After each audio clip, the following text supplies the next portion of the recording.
রাসূলুল্লাহ সাল্লাল্লাহু আলাইহি ওয়াসাল্লাম বলেন, যে ব্যক্তি আমার 40টি হাদিস আমার উম্মতের কাছে পৌঁছাবে তার জন্য আমি কিয়ামতের দিন বিশেষভাবে সুপারিশ করব।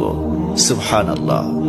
নাম্বার 2, মানুষের মধ্যে যারা মৃত্যুকে বেশি করে স্মরণ করে এবং তার জন্য প্রস্তুতি নেয় তারাই সবচেয়ে বুদ্ধিমান।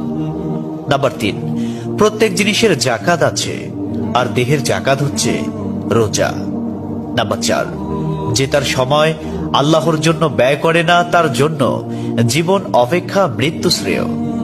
নাম্বার 5, যারা সব সময় ইস্তিগফার তথা ক্ষমা প্রার্থনা করে তাদের সাথে উঠা বসা করুন, কেননা তাদের হৃদয় সবচেয়ে কোমল হয়।